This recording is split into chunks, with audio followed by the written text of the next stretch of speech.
The Maya and the Aztecs believed that cacao was discovered by the gods in a mountain and was to be given to the people following their creation. The Maya held a yearly festival to honor the cacao god Ek Chuah, which included several offerings and rituals to him. Although sustaining the high possibility that his was not a native Mesoamerican crop, the cacao tree was one of the ancient Maya and Aztecs' most prized. The warm, liquid form of the chocolate consumed was very different from today's hot cocoa, being laden with chili powder and other spices, making it a hot and sultry treat popular with royalty, while lay people occasionally enjoyed its healing qualities. The Spanish who moved into Mesoamerica were unfamiliar with the savage flavors of the spicy chocolate and determined that it would not be popular as it stood and was not to send back home without proper adjustments like the elimination of many spices and the addition of sweetening ingredients. While archaeological evidence for cacao use by the Aztecs and Maya is rather limited, pictorial and iconographic evidence is quite substantial. The goal of this poster is to demonstrate the many ways in which the cacao tree was especially important ritually, medically and spiritually to the ancient civilizations of Mesoamerica.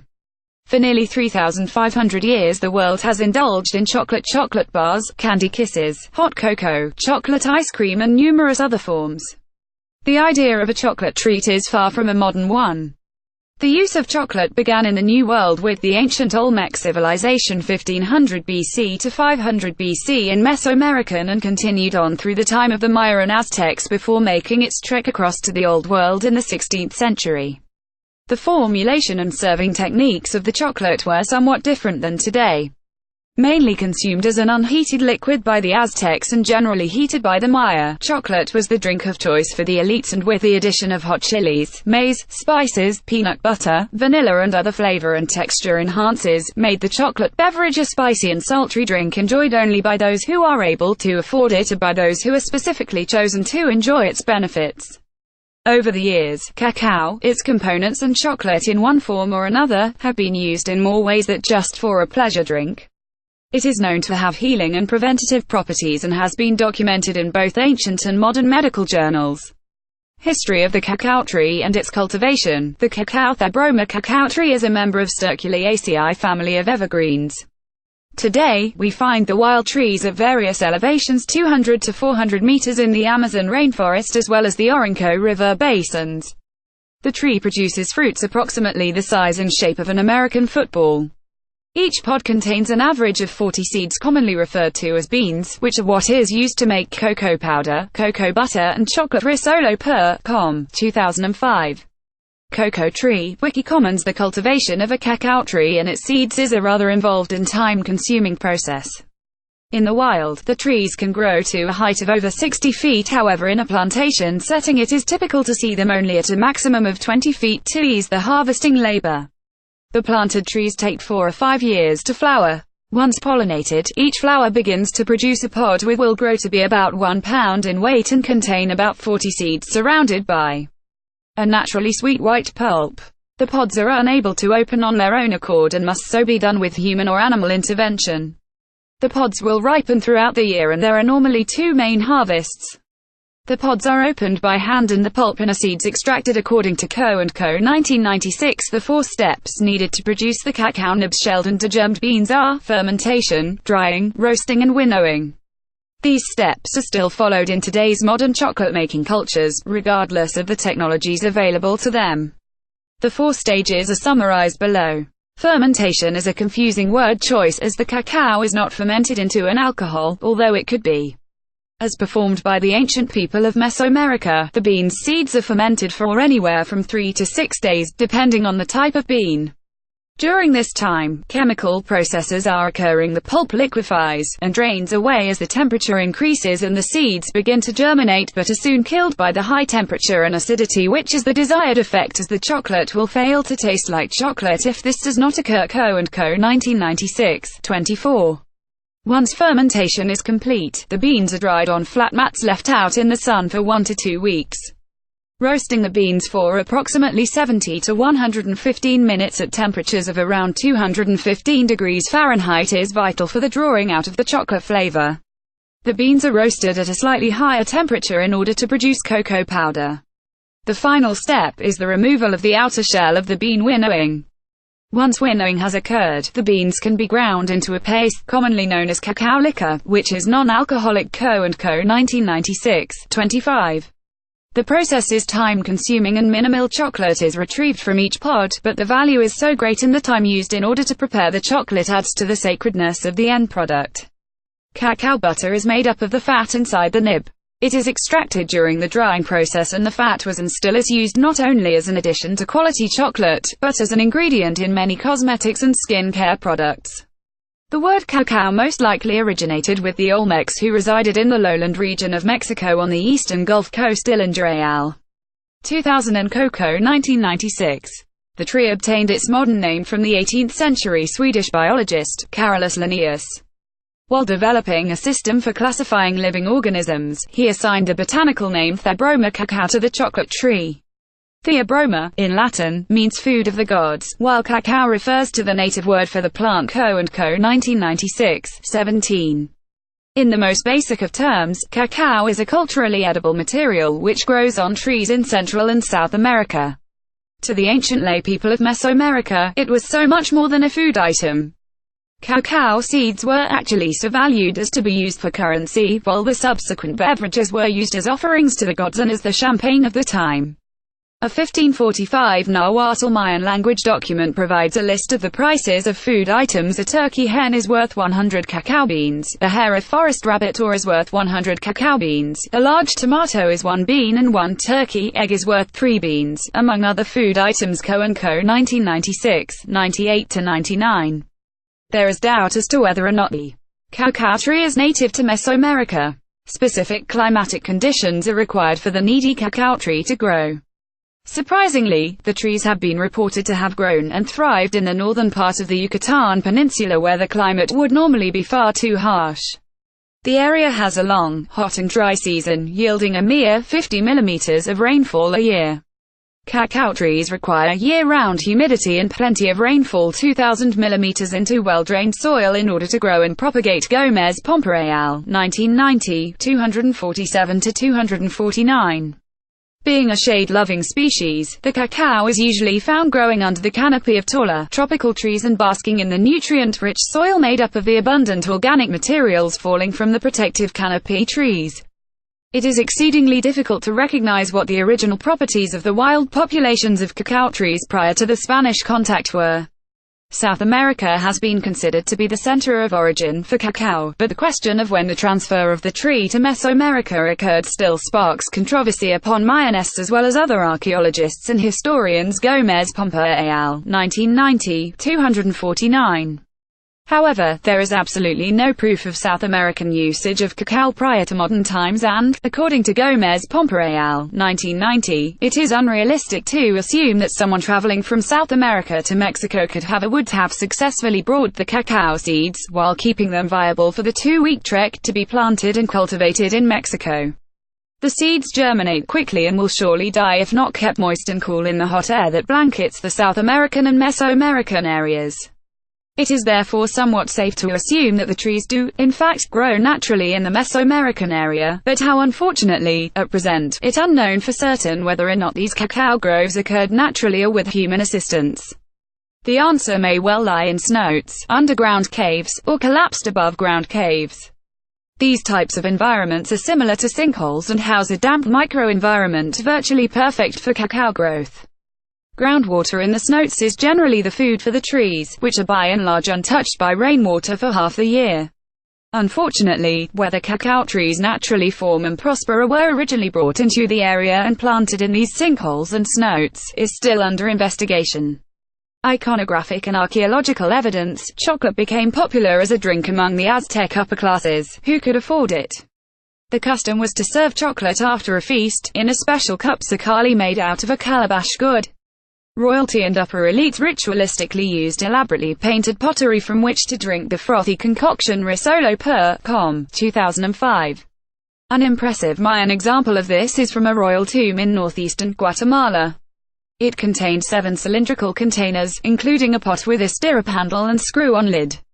The notable piece was painted with hieroglyphs reading, "A drinking vessel for Witik Cacao, for Cox Cacao," the still undeciphered Mayan words which likely denote chocolate flavors. Co. & Co. 1996, 49 and Hall 1990. Laboratory analysis of its inner surface came back positive for chocolate. All 7 containers likely held varieties of the cacao beverage. There are thousands of these cylindrical vessels in collections, and the vast majority say right on them, "This is a vessel for chocolate." Co. & Co. 1996. Spouted vessels are a rare elite drinking vessel of the pre-classic Maya. Colha, in northern Belize, has yielded several of these types of drinking vessels. Dry residue analysis using liquid chromatography showed chocolate use as early as 600 BC. These vessels were only manufactured in the pre-classic period 900 BC AD 250 Hurst al. 2002, 289. Residue analyses on several vessels from ancient Maya burial sites indicate offerings of chocolate to the deceased. Dillinger 2000, Hurst al. 1989 and Hall al. 1990.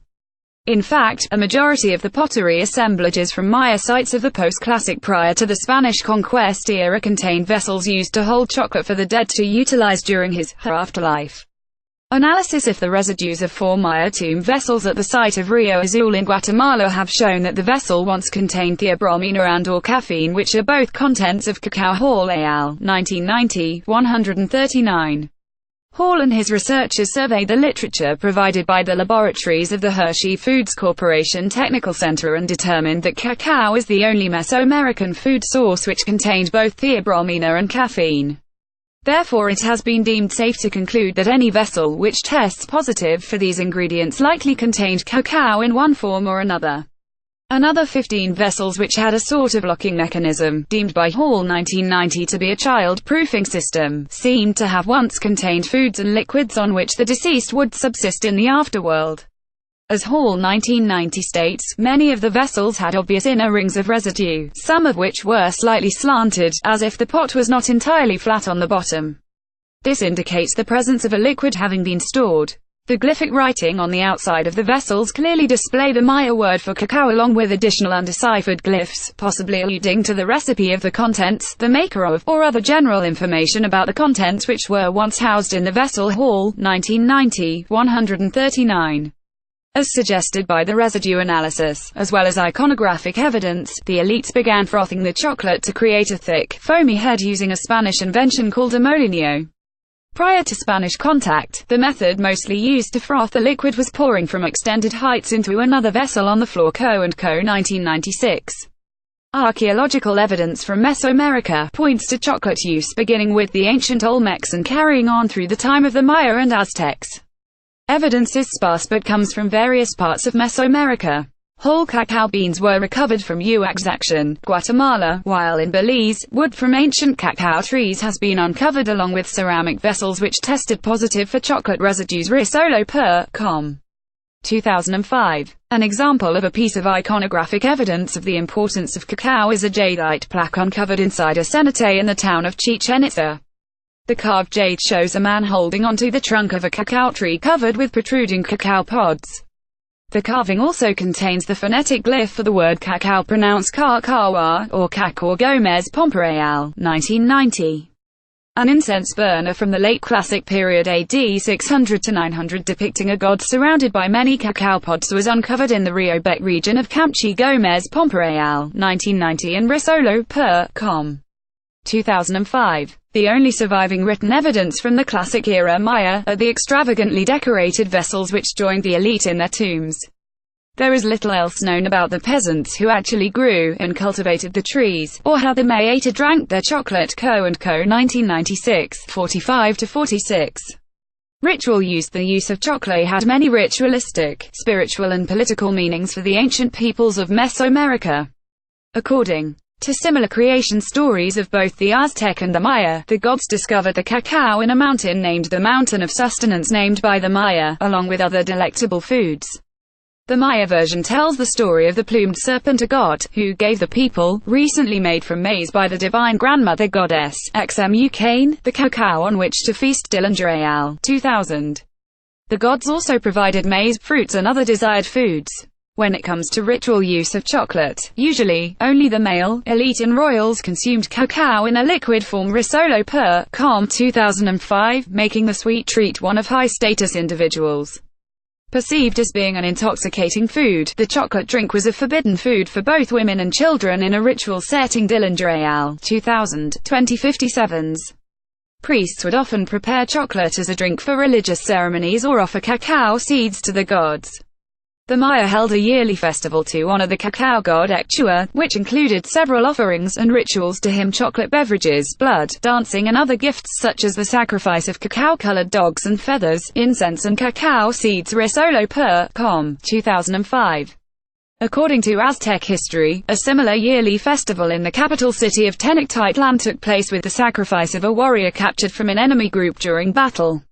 Ek Chuah, Wiki Commons. For 40 days he was dressed up in the colorful feathers and jewels of the god Quetzalcoatl and ordered to dance for the appeasement of the god of war and the sun Huitzilopochtli, all the while being treated like a god, but being caged at night. If he appeared agitated and nervous due to his impending doom, the captive would be fed a relaxing drink. He consumed a thick reddish liquid which would enable him to put his fears of imminent death aside and continue to entertain the god. The drink was an intoxicating chocolate blend with the color of blood. His dancing and movements seemed to welcome the death to come, as if he was offering himself willingly. Soon after which, his heart was carved out of his body to be offered to the god that would ensure the rising of the morrow's sun. Co. 1996, 102 and Risolo.com 2005. The offering of blood also occasionally consisted of priests lancing their own earlobes or kings lancing their penises with obsidian blades, drizzling their own blood to cover cacao and offering it to the gods whom they were honoring. Risolo.com 2005. There are many, strong ethnographic sources Thompson 1956 which demonstrate the importance of these two liquids, blood and chocolate, among the Aztecs and the late post-classic Maya. They were both considered sacred and were thus regularly offered during ritual practices. Baptisms of newborn babies and marriages required the ritual use of chocolate as well. The pre-Spanish Maya baptismal ritual consisted of cacao seeds ground up with flowers, and pure water was used to anoint the heads, feet, hands and faces of the children. Whole chocolate mixed with corn gruel was offered in special clay pottery to be used during wedding ceremonies. Risolo.com 2005. There were several types of drinks prepared for different occasions as well. Depending on the person for whom the drink was prepared, different ingredients were added or not added. Given the abundance of different types of chilies in the region, the drink could have been anywhere from mild to scalding, and given the grinding techniques of various other additives, the drink may be thick, lumpy, or watery. Many recipes for chocolate drinks have made their way around the world. For example, Sahaguns, who will be discussed in the next section, native informants give him a menu of chocolate drinks which are suitable to be served to the ruler. Co. 1996, 89. Also, medicinally, drinks were prepared to have desired effects on the human body, which leads us into the medicinal use of the cacao and chocolate. Medicinal use. Not only was chocolate used for ritual purposes, but it was avidly used for medicinal reasons as well.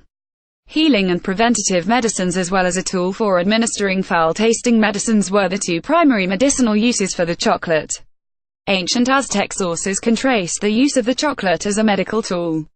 Sources include the Badianus manuscript, the Prington Codex and the Florentine Codex. The Florentine Codex 1590 AD contained an enormous list of medical uses for chocolate.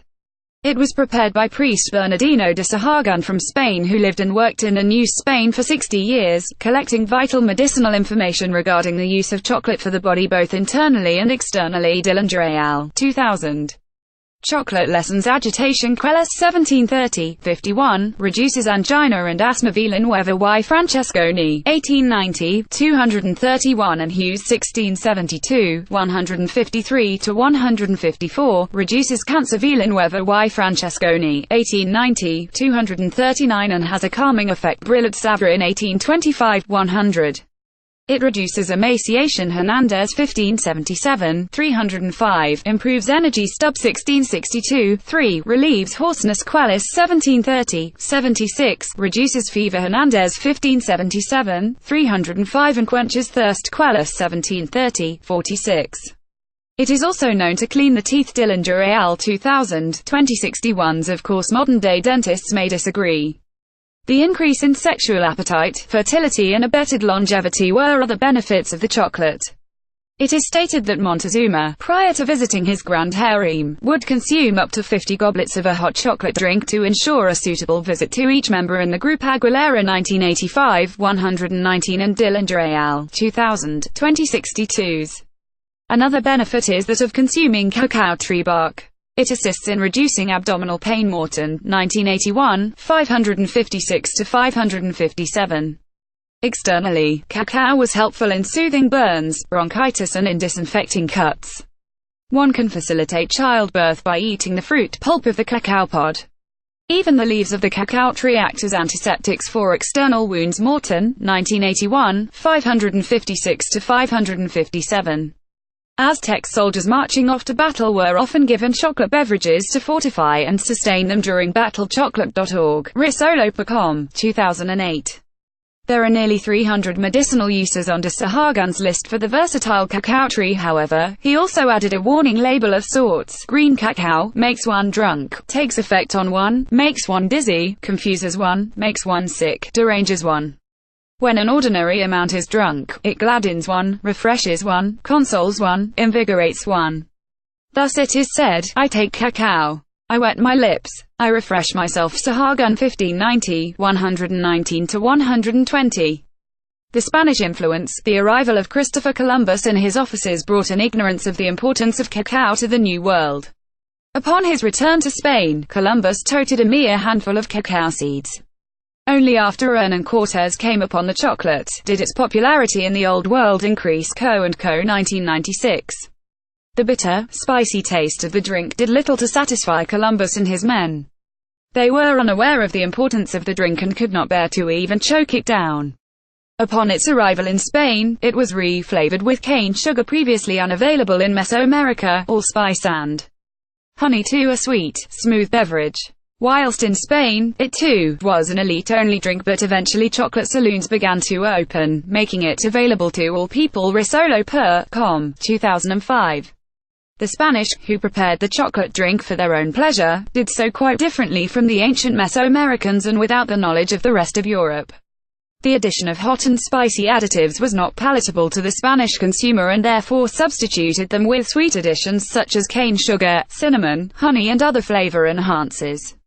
In his History of the New World 1575, Girolamo Benzoni negatively states, it seemed more like a drink for pigs than a drink for humanity, but then, as there was a shortage of wine, so as not to be always drinking water, I did like the others. The taste is somewhat bitter, it satisfies and refreshes the body, but does not inebriate, and it is the best and most expensive merchandise, according to the Indians of that country. Benzoni 1575. The chocolate was reserved for the higher classes as well, and the Spanish government went to great lengths to ensure only the wealthy could indulge. They increased taxes on cacao product greatly to ensure only the elite could afford its benefits.